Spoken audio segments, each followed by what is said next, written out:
and welcome to another episode of the Wanderlust Wealth Show. Today, I have a good friend of mine. His name is Mike Ianetta. You may have seen him actually on YouTube as Mike Will Travel, but he is an awesome entrepreneur, marketer, and incredible YouTuber, and now a real estate investor, but not even in the US, in Mexico City. So welcome to the show, Mike. Hello. Hola. Thank you for having me. I've been really excited to hop on with you. So, hey, you're not even in Mexico right now. So can you say hola?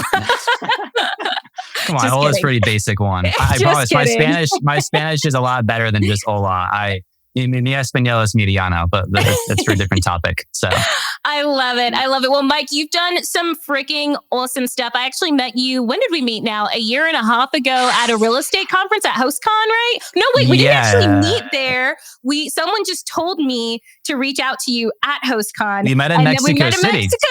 Yeah. We met this little coffee shop, Claris Cafe, little book place. I remember. Oh my gosh. Okay, so did I ever tell you, like, after you left the coffee shop, I was just there working, right? Like on a few things. And then I made friends with the people next to me. And it's just like this Russian lady and this other girl from Colombia. And we stayed friends the whole week that I was there. I literally went over to their house. I walked their dogs with them. We went out, like everything. You did not tell me this. Yeah. I love it. Literally made besties there. That's your personality summed up right there. You always have this very bubbly, friendly personality. You can talk to anybody. So I love it. Oh my gosh. Surprised.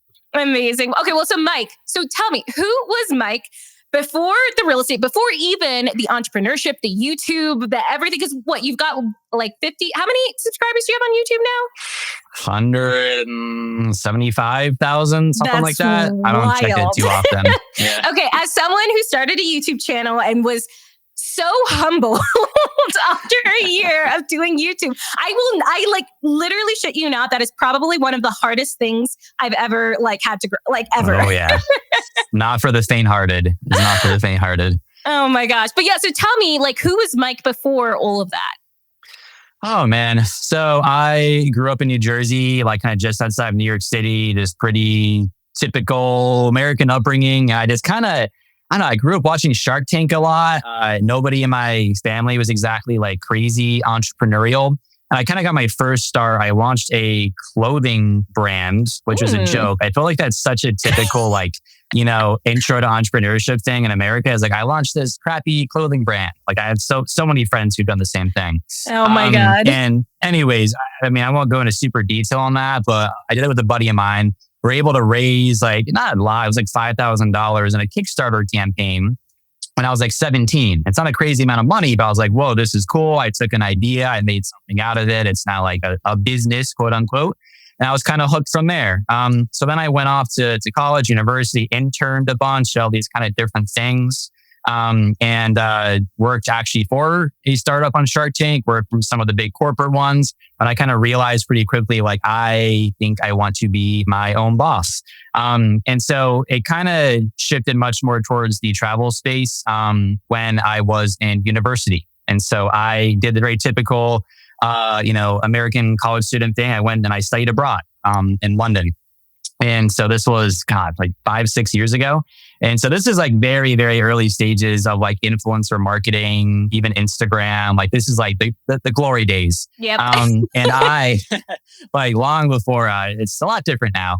And I, not exactly sure where it came from or the idea. I just started pitching these hotels, to get free hotel stays. It's a lot different now, but I, basically was hey, I'll come out, I'll take photos and videos and, give you a free marketing consultation. And it really, really kind of caught on. I just got a lot of positive feedback on that. I was able to travel a lot with my college buddies between the free hotel stays and the $20 Ryanair jet, fares, which I know. I feel like they're not $20 anymore. They're $45 to $50. Compared to how much everything is more expensive now, it's under $50. Oh, they'll charge you an arm and a leg for a suitcase or to go to the bathroom. I hear that's going to be a thing soon. Oh, wait, what? I feel like that's messed up. This is literally a rumor. They also have a hilarious marketing, so it might just be kind of a marketing thing by them. Their TikTok is the best. It's good. So freaking good. It's pure gold. It's pure gold. Anyways, but I had a really good just study abroad experience. When I got back, I had 1 year of university left. I was like, I need to figure out how to do that like forever or like continuously. And so I had a marketing agency, like all these different things. I just busted my butt the last kind of, year of university. And instead of getting like the $3,000 a month studio apartment in New York City, is what all my college buddies were doing, I instead moved to Bali, literally a week after I graduated, Indonesia, and I paid like $500 a month for a maid and daily breakfast and a villa and a pool, all this kind of crazy stuff. So that's kind of like phase one. I can cap it there, like the origin story. I just kind of wanted to escape my little, New Jersey town and see the world. And I just kind of got lucky with this new early stage marketing influencer kind of type thing that really didn't exist until 5-6 years ago. So yeah. No, those really were the glory days. And I remember like, I wasn't taking any of it seriously, right? Because I just knew I was going into engineering, but I would still post things here and there. And I remember literally getting like my first sponsorship post in 2019. And it was like $100 for a picture. And I was like, oh my God, they're paying me $100. Yeah. And it's like, now I'm like, I won't do anything for less than 1,000. Yeah. Or it's like the good old like product exchange, where they send you like a $40 like piece of clothing. And they're like, can you do like 5 posts and like 10 stories, like all this insanity. And then like, oh yeah, that's all it gets you. Oh my gosh. Okay. So tell me then, how did the brand Mike Will Travel even really come to play? Well, so the actual naming, that's a good one. That was a couple of years ago. I was just honestly brainstorming. I think there was like somebody else online at that time that had like not quite, but like a somewhat similar of a name. And just, I knew my last name was off. Like I have a very long Italian last name and I love my family. But like so many of like the other Airbnb people in the States, they just have like movie star names. Right. Like I'm so jealous. Like my friend Levi, like Levi Kelly. Yeah. Like the guy basically like sounds and looks like Tom Cruise. Like his name is like perfect. And then like my friends like Nikki and Hayden from Journey More, as a lot of you may know, literally his name's Hayden Hughes. Yep. The guy sounds like a Hollister model. I'm like, this is not going to happen. So my name is out of the door. And then, I don't know. I thought something kind of short and catchy. I just have a very big memory of like sitting in my parents' basement on the basement couch. It just popped in. I don't know. I was like, Mike Will Travel. I texted a bunch of friends. They're like, yeah, it's all right. Sounds good. And so I did that. I think I changed my name right before I left for study abroad, because before it was this awful name. It was like I am Mike like Mike Ianetta, like for short. Yeah. And people thought my name was like Mike Gay or Mikey or something like that. or I like was like, I am Mike. It was like super confusing. Like nobody knew who I was. So again, like kind of, it came in out of nowhere. It was way the branding. So that is so funny. So, something that I really appreciate though about your story is that you tried a lot of different things, right? Like you you put yourself out there, you put your name out there. Even when it came to like reaching out to hotels, like how many of those hotels would you say like not rejected or just didn't even reply or didn't say anything to you? A lot. Yeah. I remember like hundreds. Yes. Okay. Yeah. Yeah. I remember I had this little kind of filters in my Gmail box of like hotels in Greece and hotels in Italy. And I mean, yeah, it was a lot.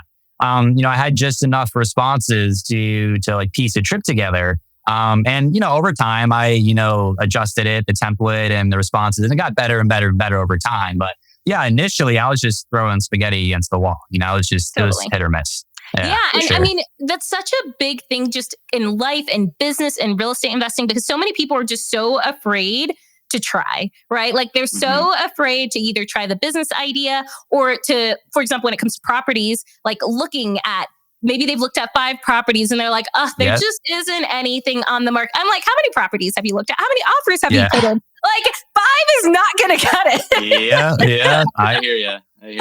Oh my gosh. Okay. So I guess tell me a little bit about your Mike Will Travel business, just for anyone who doesn't know you, right? Sure, like what do you actually do? Yeah, no, there's always a lot of different parts to it. So I guess first so I kind of transitioned. I used to be very heavily in the hotel space before Airbnb, STR, whatever we're calling it these days. And so I had this agency, a marketing agency again, which I started in college. I had like dropped out of college for like a semester or two. I was trying to launch another business. And the business completely failed. I was kind of in this dark place, yada, yada, yada.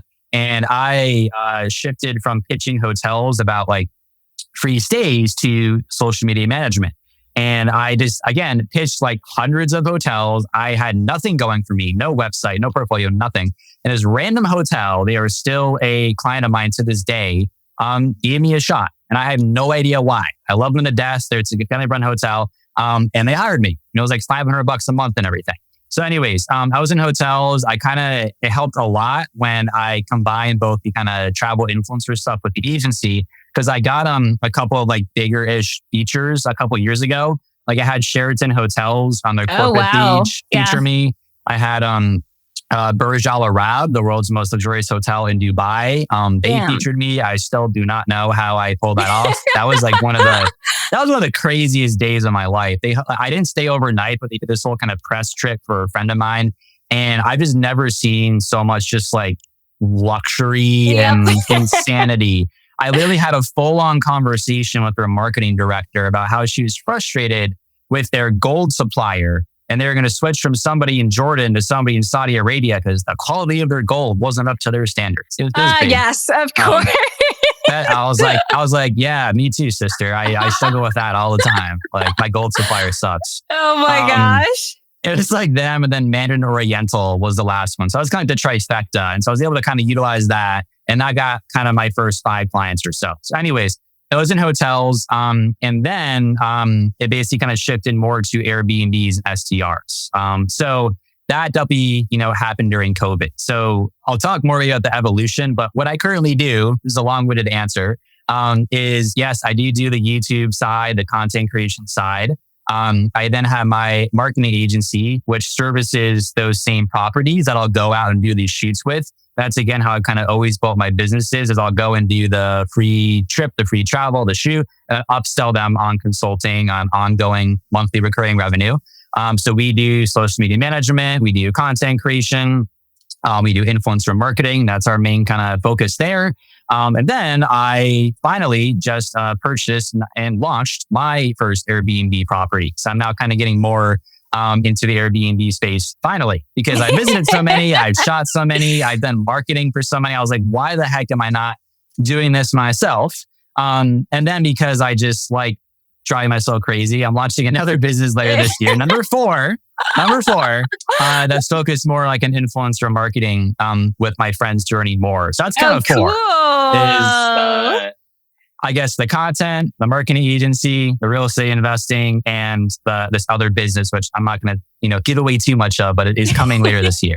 No, so I love that. I love that. But the thing is like they're all intertwined, right? And it's so smart that even like when you first got started, right, it was just like, oh, let's do a free trip. But then you upsold that to the marketing. And that's where like the real big bucks, because I think people get so bogged down on like, okay, well, I just want to get paid for the trip, right? Or I just want the free trip. And it's like, okay, how do we actually make this sustainable, right? Because probably, with your clients, you maybe even have now monthly recurring revenue from that. And they like signed on for a year and things like that. So it's like really a business versus just kind of like a side hobby that's like bringing in cash every once in a while.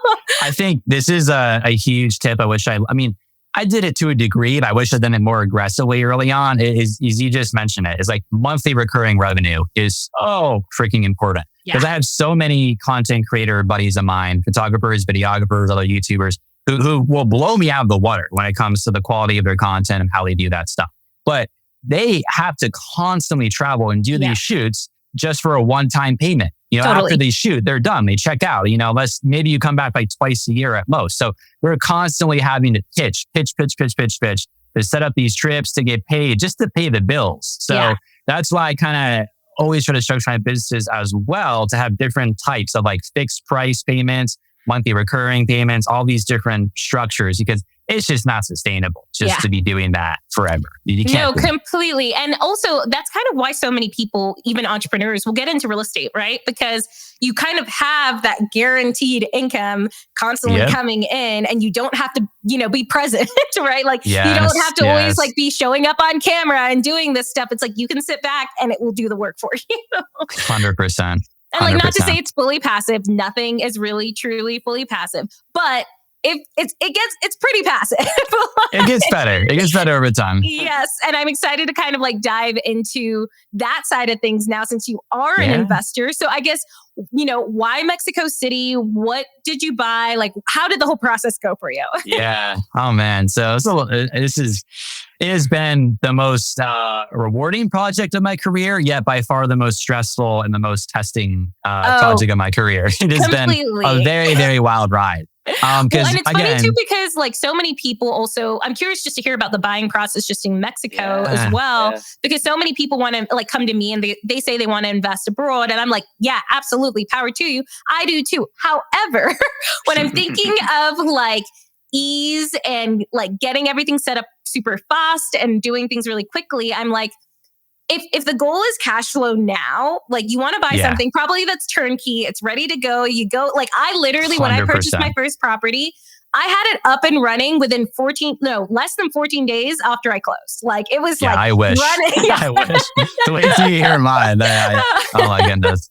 Yeah. So I guess tell me about it. Yeah, of course. So, first, why Mexico City? So I went there a little over 2 years ago. My best friend went down there first. We're both like pretty nomads and we traveled to like a lot of countries together. So he was like, yeah, man, like, you got to come down and check this out. This is like towards the end-ish of COVID. In Mexico is one of like the few countries like within a reasonably short flight that was still like pretty open around the world. So I went down there, I checked it out. And I've traveled a lot. I like immediately fell in love with this city for so many reasons. I mean, it has like by far the best food and drink scene in the whole world. And it's not just my opinion. Like all the rankings are there. The Michelin stars, the top, all the rankings. The food and drink scene is insane. The coffee shops as well, everything. And it's also just, it's so green and clean. That is, I think, the biggest thing I always hear from my friends or family who visit, because a lot of other parts of Mexico, it's pretty like, desert vibes. And you go down here and it's like the jungle. Yet you're in Mexico. It's insane. And you're in the city too. And you're in a city. So what I love as well about my neighborhood in particular is it still feels like quite residential. You have all the cute shops, the restaurants, the coffee shops. But if you want to go to the more kind of built up city area, there's both. There's the best of both worlds. Versus like New York, a lot of like big American cities, it's like one or the other. You either have suburbia where it's not a lot to do, or you have like in New York City where it's like besides Central Park, it's a concrete jungle. I love New York, but still. So it was that. Also, obviously, like I think from more of a personal side, I've been traveling for a while. I was looking for like, at least somewhat of a home base because I was just getting sick of sleeping in different beds like every single month for basically like 5 years straight. And so it was also enticing to me the fact that the time zone difference wasn't crazy different from like my family and my friends and my clients in the US. I considered maybe Asia or either parts of Europe, but that was just going to be tricky from the time zone. And also just getting there, I can hop on a flight and 4-hour nonstop flight, be back in New Jersey in my hometown to see my family. Those are just the ease of use. It's still like quite close to America. It's relatively, I hate the terms, it's a different country, but Americanized. A lot of the same chains and services and Amazon, like all that stuff is in Mexico. So it's not like a crazy, crazy cultural difference once you kind of get adjusted a bit more. 100%. So that's why, I guess you could say. Well, and it's funny. So I love that you said, about the sleeping in different beds, because I've been nomading now for like the last 2 years. And I was like, I just need my home base. I'm so tired of bumping around. Like, I just am ready to have my spot again, still travel whenever I feel like it, but I have a home to come back to. And it feels like my place, Yep. That's what I was searching for when I did this, because, even for me, it was a huge step. Before I got this place, I rented for a year in Mexico City, which even for me, signing a 1-year lease, I was like, whoa, this is a big step, man. It's a big commitment. But even that, it kind of drove me crazy because I was still traveling. I had to go like to Brazil for about 2 months when I was renting this place. and they wouldn't let me sublease or do anything like that. So I was just blowing through rent money and cash on like both places in Brazil and the place that was empty back in Mexico. I was like, this is stupid. I need to get a place. So anyways, I started looking for a place about 10 months ago now. This has been just under like a year-long process. And I also learned it is the wild freaking West in Mexico when it comes to the real estate market. Oh my God. This one, most people don't know. You do not need a real estate license to be a broker or any kind of realtor in Mexico, at least in Mexico City. I'm not sure there's different other parts of Mexico, at least in Mexico City. What do you have to be, like, I guess, what qualifies you as it? Next to nothing. So this is the next part I'm getting to is like when I was doing the searching process, and WhatsApp, which is like, I don't know, the international version of iMessage. If any of our American friends listening don't know, you do all the business through WhatsApp. Like it's very texting focused, not email. And so I had these like real estate brokers, quote unquote, send me all these listings. Like they're a crazy price, not anything based on the criteria I gave them. They're sending me like $1 million listings. I click on their WhatsApp profile. It looks like the girl's like 17 years old. He's like, there's this $1 million apartment you can, like, you're a broker? Like, what? Like, it's concerning. It's super, how did you find sketchy. These people? Just multiple different ways. There's like 3 or 4 different big brokerages.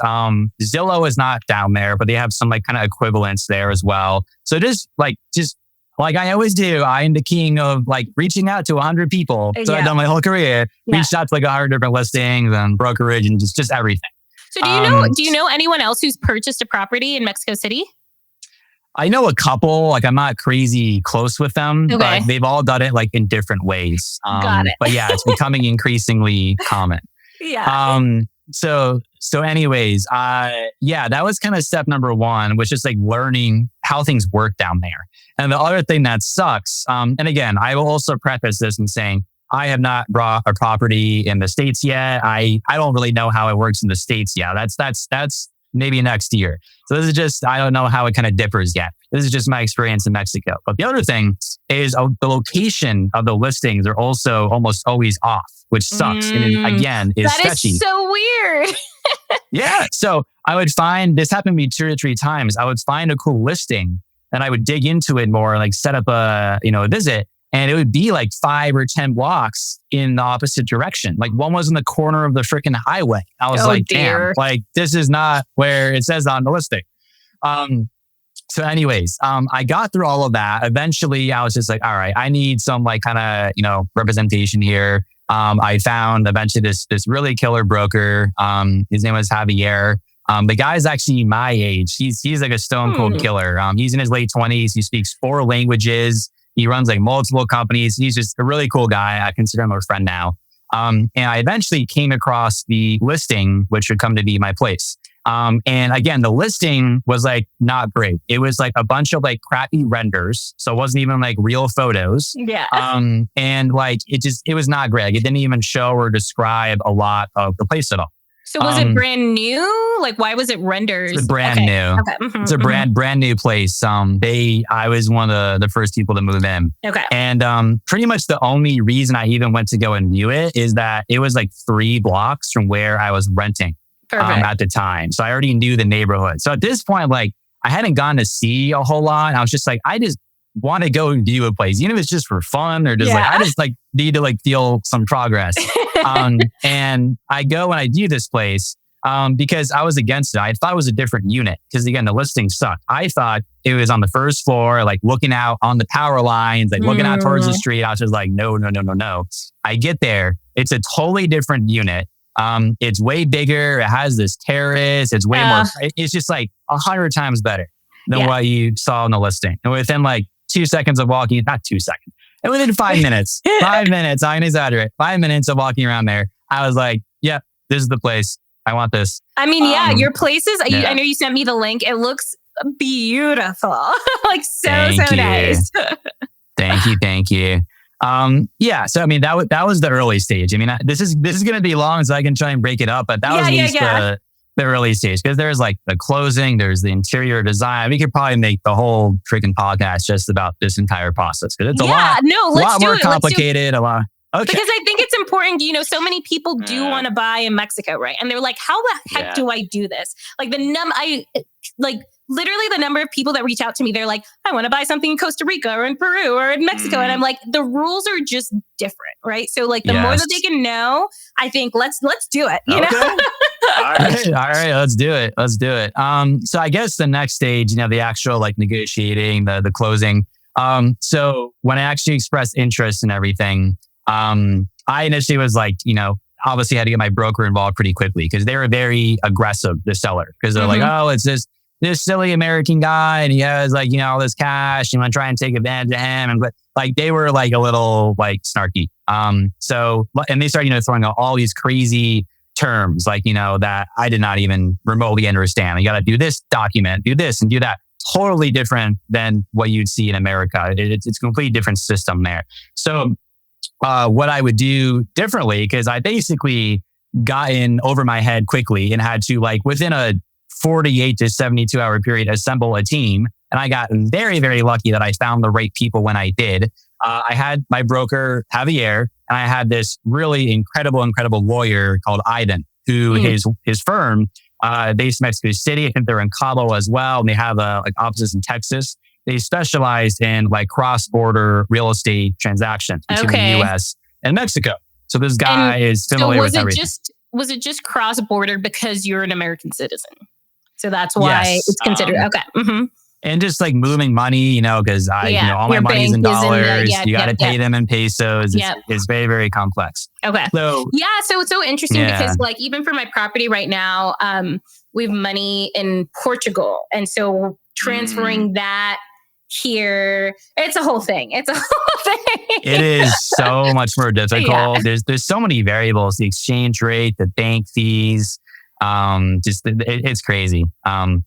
It was difficult. So that basically kicked off probably like a 1 to 2 month period of just like, we settled on a price. We got it under asking price. And then like just all the negotiations, the long contracts, these different things, the processes, hearing back from the seller, from the government. And it's also crazy in Mexico. Again, I don't know how it is in America. I'm going to get there at one point, but they had to just like track down everything here in terms of like who owns what, the land, the license, this title, that title. They do here too, but it's not like it takes a lot. Like it doesn't feel tedious.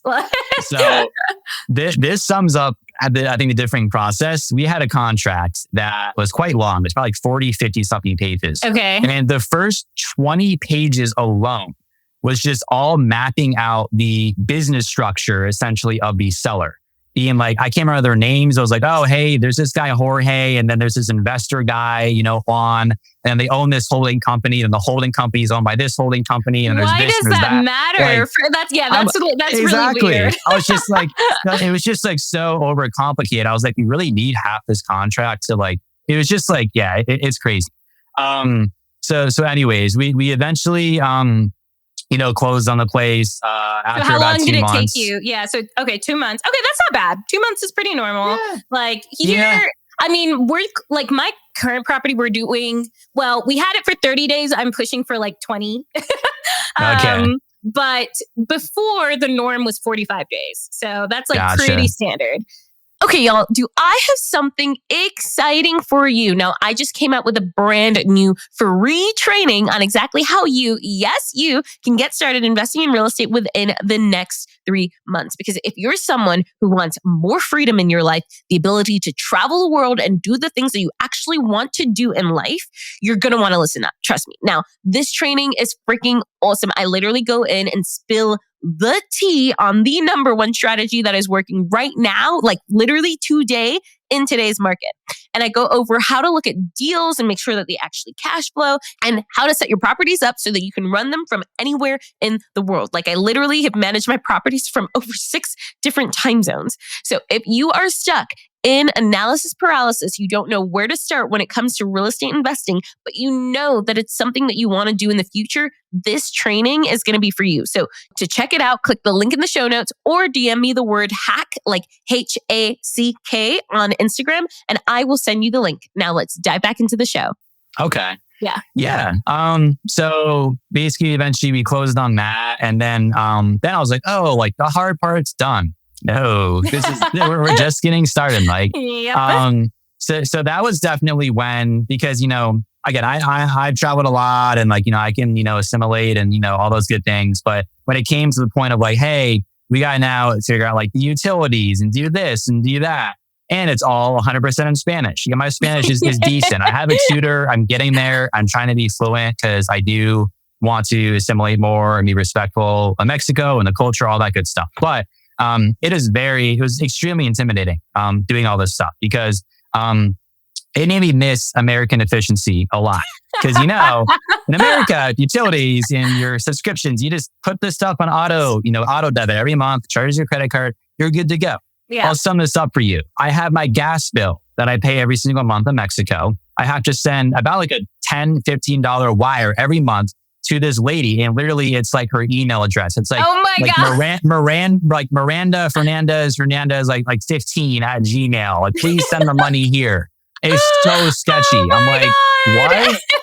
Like, it's crazy. And then I learned, because a lot of these places, it's probably like 70 to 80% of the utilities, the basic stuff, it will not take foreign credit cards. You need a Mexican credit card. Oh man, okay, okay.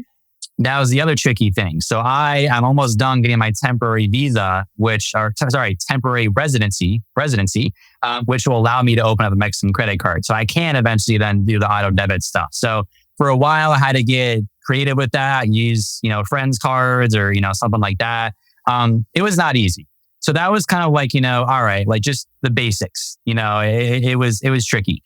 And then that kind of took us to the next phase, which was the interior design process. Yeah. Which is another whole thing. So I would say in the end, I got very, very lucky. But the other thing is it was very difficult just to find established interior designers down there, which was a bit shocking because it's a huge city. It's the largest city in North America. Like they do have a lot of hospitality, obviously other Airbnbs there. I guess just like their SEO sucks on Google, because if you just type in interior designer Mexico City, you're not going to find a lot. Like you really are. And That's then, so funny because I literally I'm designing my own house, but I'm always just curious to see like what other designers in the area doing, like who are the other players. And there's so many here in Denver. I'm like, okay, cool. I don't even like go walk by their place. And I was giving my designers at the end of the I was like, guys, like invest in an SEO specialist. I was like, there's like such an opportunity. I was giving a bunch of like business advice. I was like, do this, do that. There's a huge opportunity down there. Anyways, so I was basically kind of, searching for some designers. Cause I was like, I cannot self-design when everything is in Spanish. I'm not familiar with the country and the suppliers. And like, it would have been a freaking nightmare. Like I had a vision for kind of what I wanted, the layout, the design style, but I was just like, I don't know how to execute that. Right. And something that won't, take like 5 years and cost me way more money than it should. So I opted for a designer. But a lot of people just like did not respond. Their response time sucked. I eventually was able to set up about like 10 meetings maybe with like some firms, and like 8 out of the 10, the meetings were just awful. Like these people, they showed up to the meetings and they were just simply not prepared. And like I invested a very good amount of money into the design, the layout of this place. And they showed up like no proposal, like very few of them had websites. They had 0 questions. They just did not want the job / were not prepared. Yeah. Was the issue. And but my designers, Jose and Danny, shout out to them.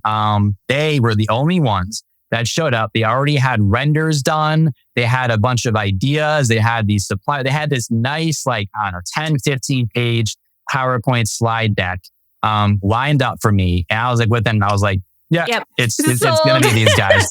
100%. 100%.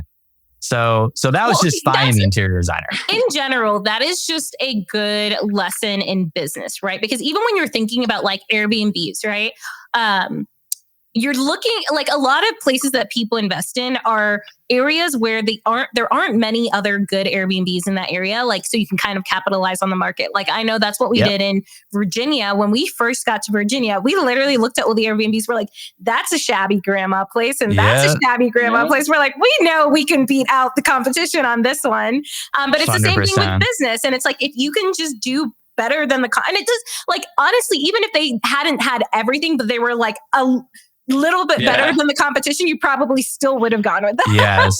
I mean, I'll be honest, I did not have a lot of great options besides them. So if I hadn't met them, I don't know what I would have done. The place probably still wouldn't be done at this point. It was not easy. Oh, man. So anyways, I ended up hiring those guys, and I'd say the initial process went like relatively quickly because as I knew what I wanted. I wanted to kind of, states like the Mexican boho style, kind of Mexican minimalism is like maybe how I would describe the style of my place. So that obviously helps and, expedites things versus like, let's look at 20 mood boards and figure it out, guys. And they were very patient with me, but I still, also because it's my first place, I was also very emotionally connected to it. And I also stress for this place, it's like half my primary residence and then also half like an Airbnb. Like it's not going to be just a full-time Airbnb. So I did want to take a little bit more time, like really make it a place I want to spend my time in.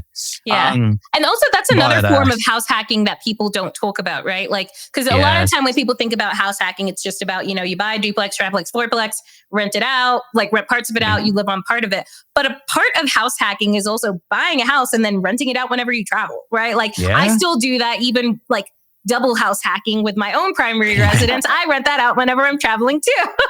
There we go. No, I hear you. That's exactly what we're doing. I just put it up for 3 months when I'm traveling and we're almost booked up solid. So it's exciting. So I guess here's another question too. So you purchased this. How did you finance it, right? Like, did you pay in cash? Did you get a loan? Like, what did that look like? Yes. So I will definitely say the returns in Mexico and international are much higher, but it is much more difficult to scale because basically if I wanted to get a direct mortgage with a Mexican bank, there's very few options down there. So I went down the rabbit hole with this. There's only like one bank in all of Mexico that will give a loan to a foreigner. And if you think mortgage rates, lending rates are bad in the US right now, they are around 14, 15% Holy in moly, Mexico. That's for crazy. Mortgages. And when I mentioned this to some of my Mexican friends, and they were like, apparently like 20 something years ago, it was like 20 or 30%. It was even worse. Well, I told them, I was like, I'm looking at a 14% mortgage. And they were like, that's low. I was like, what? Excuse me?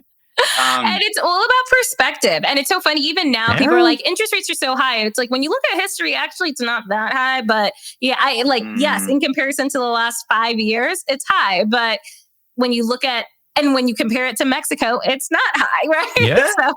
And you think that's bad. Just look at Mexican credit cards. Like it's even worse because the APR and those things. Don't get me started. So anyway, that was kind of one option was that bank. The other one was these guys called Moxie, Moxi, Moxie. And they had this like complicated legal setup where again, kind of similar to my lawyer, where they have like headquarters in Texas and in Mexico. And their whole business model is that they specialize in mortgages for foreigners in Mexico. But the same thing, like they couldn't really offer a better rate than 14%. It was just like, you basically have two options, at least unless it's changed in the past 6 months or so, is either that one bank, they were called Yave, I recall, YAVE, and then Moxie. But you're still looking at a 14% interest rate, is basically what happened.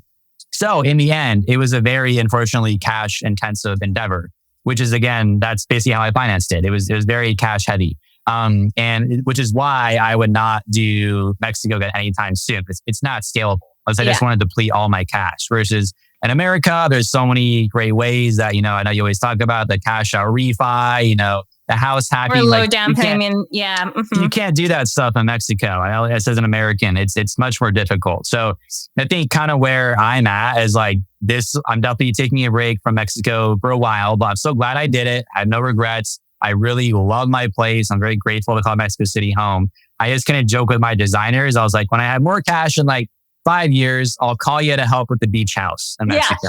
So I was that's like, I want the two places. Did I tell you about the place? So there's a place I went to that I filmed last year in just outside of San Miguel. And it was a friend of mine. He is from Singapore, but he moved over to Mexico City. Now he's in Paris, but he was in Mexico City for like the last 5 to 10 years. I don't know how long. And he built these beautiful mirror Airbnbs in San Miguel. But yeah, he like literally used all of his cash. Now it was, I think it was like, I don't remember exactly how much it was to make. I think it was about 130K or something. And he thankfully does like 6 figures on the property every single year. But he like literally depleted all of his cash like through every step of the process. And no, that's definitely what like a little warning sign I would say is like you have to either be like drowning in cash, and honestly, you would just get a better return. You could probably get 2 or 3 properties in the US, the price of one in Mexico. Again, the returns are better. There's a lot of pros and cons and everything. And also just comes down to again, pocket, like most of the money that that's coming in now, right? Exactly. And it's also like the market, the returns are like crazy, and the appreciation right now, especially in Mexico City, is insane. So, and I'm also kind of viewing it's not just from the investor side, also again, the personal side. I really want to live there, but the appreciation is insane. So I've had multiple friends and contacts I know of, and in just 1 year, their property has appreciated about $100,000 or more in 1 year. That's and like you guys aren't even buying like houses; you're buying condos, right? Yeah, like, my place is tenant free, a 2-story condo. Wait, what? I swear, I'm not even exaggerating that. I'm not even exaggerating that. It's so that's why like whenever I just saw the money going out. Now it's great because I finally have money coming in because of the reservations and the bookings. Thank God. But when the money was going out, I was like, just wait for the appreciation, wait for me to appraise the place, because I'm gonna like probably once a year to appraise it. I know I'm not planning on selling anytime soon, so I busted my butt getting it. But I'm really, really pro Mexico. Mexico in general. It's not even just Mexico City. Like everything is flowing there. I feel like Tulum is crazy right now, especially with the new airport and everything. Yeah, the Yucatan, the whole peninsula. Yeah, like I talked to a realtor down there 2 years ago, and almost I was just like, I just can't justify it right now. Nah. But that would have been a perfect time. That would have been a perfect time, because you could get in at like 150 to 200K, and now they're 100%. Like 400. You know, it's I would say Tulum is a bit overdeveloped in my opinion. Mexico City, I think, is right in the middle. I would say right now, the up and coming places. One is Merida, which is in the northern part of the Yucatan. She's like, I'm gonna go check it out now. I know, literally. I'm like, oh gosh, I'm gonna be Googling right after that place is what Tulum was 5 years ago, like 150, 200K. You can definitely get in there. There's other places as well, like Huatulco, Bacalar. They're out there. It's definitely possible. So, but Mexico so I guess City, why wouldn't you consider then potentially taking on investors and kind of getting a portfolio? Because even 100K, right? Because when you think about buying some, like let's say a luxury STR here, right? A lot of people easily, if they're buying like even a $500,000 property or $1 million property, you're putting in like 100K at the end of the day when it comes down to furniture, all of that, yada, yada, yada. Versus you could just buy like a couple properties up in Merida, you know? Yeah. No, trust me, I've thought about it. And it's still on the docket. I want to like diversify a bit and do some in America first. And then like, maybe, open up or increase my cash reserves. I think the one thing holding me back from that is that I just want to find a really good operator in Mexico, like who is Mexican, who understands everything really, really well. And if I'm going to trust somebody like that, it's a lot to put in somebody you may barely know. So if I can find a good operator, because like I've thought about it. Yeah, down the road I could raise funds, and once I'm fully fluent in Spanish, or doing this or doing that, that's definitely can be a possibility. But which we didn't really get to yet. Once the interior design started and all the other things, it was so grueling just managing this entire process, because things run very differently in Mexico. It is so much more less efficient. We call it Mexican time. People never show up on time. It's so much more stressful and difficult to get a project done. Yeah. In Mexico. So I would only ever go down that route if I could have like a really amazing like project manager basically that would handle it, because I would jump off a bridge. I couldn't do it again. Fair. And even when I think about, there's so many people, especially who follow me, right? They want to travel, they want to be free, but they also want to go buy somewhere in like Mexico. I'm like, okay, but you're probably going to be tied to Mexico for a while, just getting this thing up and off the ground. Just know that, right? Like you're not going to have the freedom as much to really do it properly.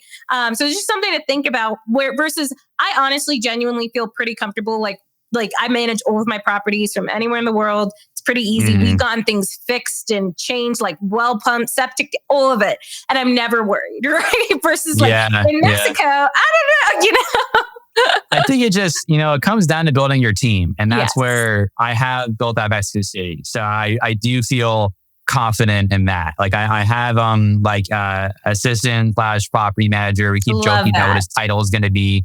But he is there now helping with it. I have maintenance. I got the cleaning team. I got all that stuff. Honestly, when I hear that, I'm like, yeah, for sure. To a degree, it just comes down, you have to be a good operator. Like, again, I've been a host for like 2 weeks. Again, I've been the marketing guy. I've been the content creator guy. I am not even close to an expert yet, but I've always had a background in operations. That's kind of where I got my start for all my businesses. So I've already automated like 80% of all of my stuff. I've outsourced. I've done all these different things to get my life back, because I'm trying to travel and enjoy my life for a bit the next few months.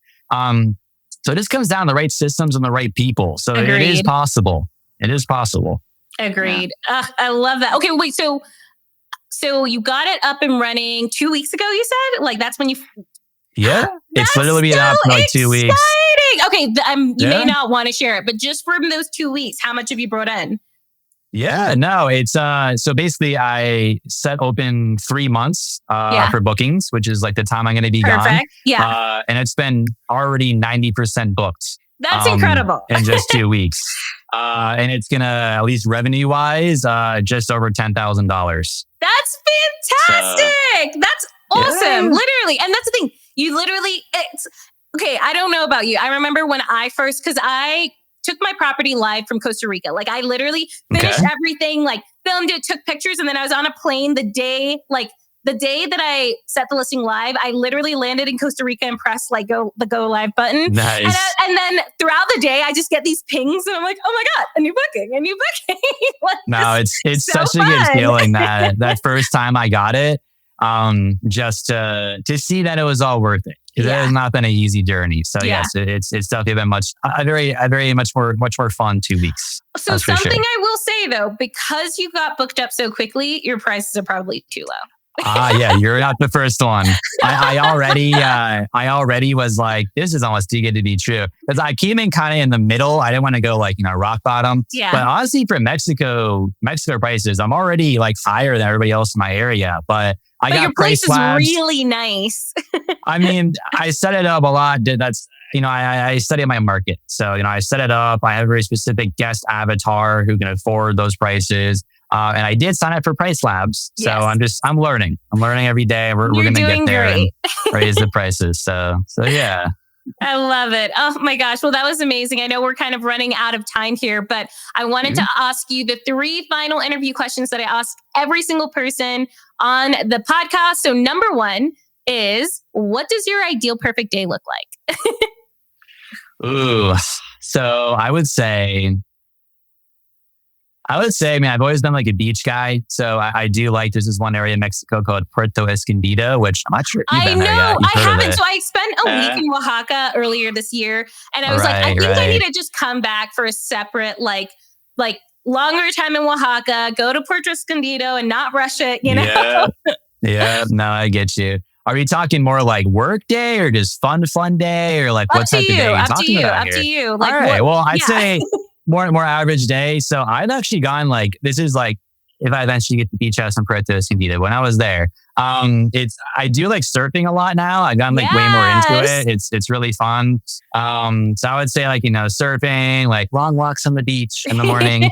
And then I'm definitely a huge just coffee shop guy. So there's a great scene in Mexico City and in Puerto Escondido, working from a coffee shop, for, good chunk of the day. Then going out to like some new restaurant or cafe with, friends or family. There's just a bunch of different stuff to do around there. And then, I don't know, maybe a little photo or like drone shoot, something like that. I'm a big drone guy. So I love flying my drone. I'm kind of, shifting a lot of that stuff now, but, I think flying the drone for a bit and everything and just hanging out a little bit. So I'm trying to work less. I work too much. I'm a workaholic. I love that. I know. And that's where like really, setting up your systems and processes comes into play, like the more systems you can have, the better off you're going to be. I know it's like counterintuitive, but no, I get you. Also, so fun. I just got back from Nicaragua about a month and a bit ago. And I also went surfing there. And I was like, I think next year, I just want to spend a month somewhere that I can surf every day. So much fun. Yeah. It's very relaxing and just, it's great. I wish I'd done it earlier. So I guess I love it. Okay. Question number 2. What is your mantra? Ooh, my mantra. I like that one. I mean, it's probably been more generalized. I'm not sure who said it first, but it's like build your own dreams. Don't build somebody else's dreams, or or they're gonna hire you to build their own dream. So I've kind of always listen to that. I don't want to have a 9 to 5. I've never held a 9 to 5 my whole entire life. So it's just building my own thing versus you're just gonna be an employee. So yeah. Nope, that's so real. Okay. Number 3, what does wealth mean to you? I'd say at this point in my life, it's shifted a lot. I would say honestly, peace, flexibility, freedom. I definitely, like any young kid in my 20s, like, I'm materialistic and I want the car and, the house and this and that. Now I'm just like, I would be content with like having like 2 or 3 nice properties around the world and plenty of time to spend with my friends, my family, and my hobbies, and just freedom. That's my number one thing. And that's why I think I travel so much and I do all these systems and this and that. So it's time freedom, I would say, and flexibility. So. I love that. Mm-hmm. That's amazing. Well, I know that you, like, just with this podcast episode, are going to open a lot of people's eyes to what like investing in Mexico looks like, and probably honestly inspire them, right? Because some people are going to be scared away by it, but some people are going to be like, honestly, that sounds like a fun challenge. So. That's me too. I feel like I'm the dog. If you've seen the meme, the dog that's sitting in the flaming room, that's like, this is fine. That just kind of sums me up half the time. So I hope I didn't scare too many people off from it because there's a lot of pros and cons, but in the end, it was, I learned a lot. And I think it's only been 2 weeks, but I'm very, very positive and the numbers look great so far. And I'm excited for the future and to launch a couple other things. So, I love it. Yeah. Well, Mike, what is the best way for people to either follow you on the socials or to reach out to you? Maybe they're interested in investing in Mexico City, or maybe they're interested in marketing. Who knows?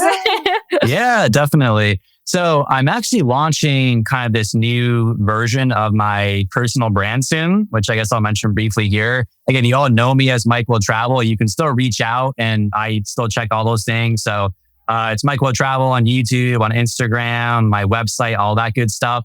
But I'm actually launching something soon, hopefully by the time this goes live, called Mike Will Build. Because I realized I can't travel forever. I've been traveling a lot. Like you were joking right before this. I was like, I need to change my handle to like Mike Will Travel Less. Because I kind of almost, pigeonhole myself because people obviously expect you to travel 24/7 if you're called Mike Will Travel. And I'm like, I would travel maybe once a month, not every single week. Yeah. So anyways, Mike Will Build is purposely slightly more broad because it can mean multiple things: building businesses, building wealth, building new properties, like all that good stuff. So that's kind of the new, I'd say, like umbrella or the new holding company of all the ridiculous things that I do, as I can't even keep track of all these different projects I'm doing these days. So hopefully by the time you hear this, you can also search up Mike Will Build.